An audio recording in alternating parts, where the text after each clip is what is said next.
Una sa lahat, nananatili ang respeto ng Kamara sa ating Korte Suprema. Subalit kami ay lubos na nababahala matapos naming matanggap at mabasa ang desisyon ng Korte Suprema kung saan pinawalang bisa ang impeachment complaint na isinampa noong 5 ng Pebrero 2025 laban kay Vice President Sara Duterte.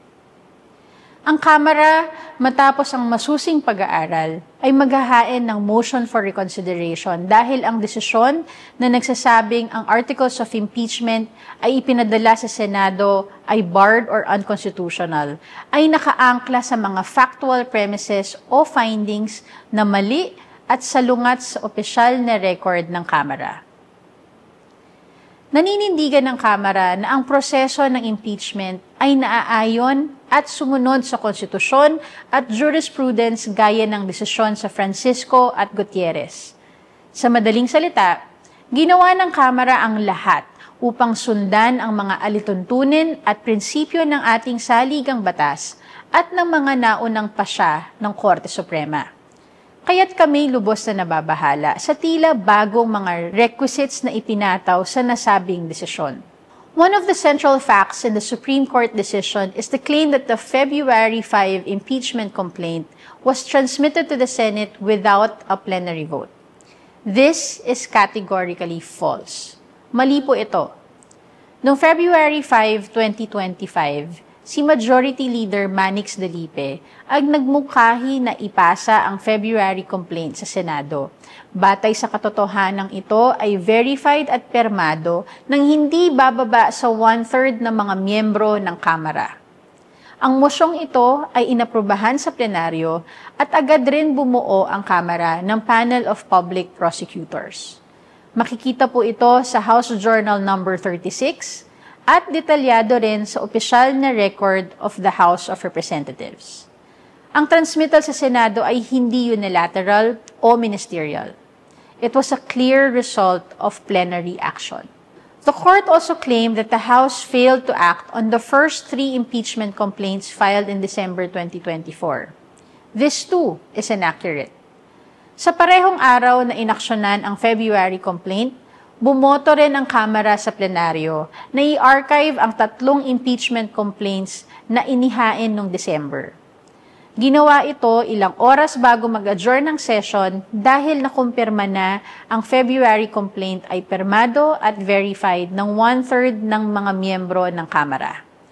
Ayon sa konstitusyon, ito ay itinuturing ng Articles of Impeachment at obligadong ipadala sa Senado para sa paglilitis.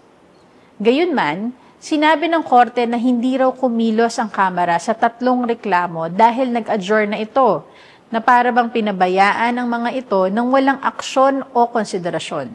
Ito ay malinaw na salungat sa opisyal na record at sa mga dokumentong isinumite mismo sa Korte Suprema. The conclusion drawn by the Supreme Court that the February complaint violated the 1-year bar is therefore grounded on a factual and procedural inversion.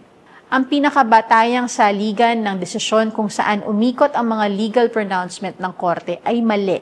Hindi isinama ang plenary vote, mali ang pagbasa sa timeline ng mga kilos ng Kamara, at mas pinaniwalaan ang isang news article kaysa sa House Journal at opisyal na report na isinumite mismo sa Korte. Nakakabahala na ang desisyon ay hindi man lang bumanggit o tumugon sa mga dokumentong ito. The Supreme Court also invalidated the articles of impeachment on the ground of due process.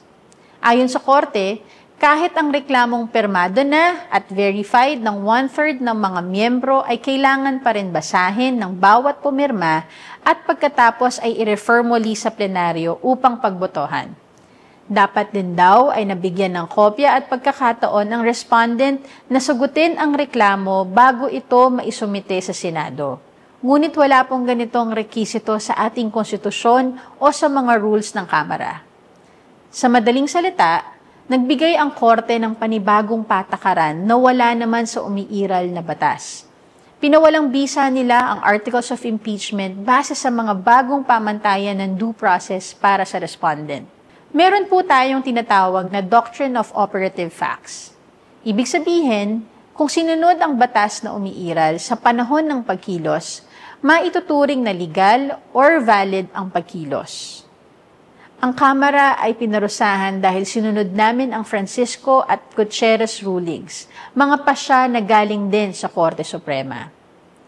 It should also be said, kung due process at opportunity to be heard ang usapan, ilang beses nang naimbitahan si Vice President Sara Duterte sa mga pagdinig ng committee upang siya ay mabigyan ng pagkakataon ipaliwanag ang kanyang panig. Ngunit nanatili siyang tikom ang bibig. The House has also reviewed the now very stringent requirements imposed by the court before an impeachment complaint can move forward. These are requirements that essentially amend the Constitution and represent an unacceptable intrusion into the exclusive powers of the House of Representatives. It is for these reasons that the House will be filing a motion for reconsideration. We remain hopeful that once the facts are corrected, the court will arrive at a different and more just conclusion. Muli, ang impeachment complaint laban kay Vice President Sara Duterte ay dumaan sa wastong proseso. Inuprubahan ito ng Kamara sa plenaryo, ipinadala ito sa Senado na may buong otoridad ng institusyong may pananagutan sa saligang batas. To disregard these facts is not only a disservice to the truth, it is a disservice to the Constitution itself. Nananatiling matatag ang Kamara sa tungkuling ipagtanggol ang integridad ng ating mga demokratikong institusyon. Hinihikayat namin ng publiko na basahin ang mga record, sundan ang mga pangyayari, at huwag malito sa maling impormasyon. Malinaw ang katotohanan. Nagkaroon ng botohan, naitala ito sa opisyal na talaan, at ginawa ng Kamara ang kanyang tungkulin.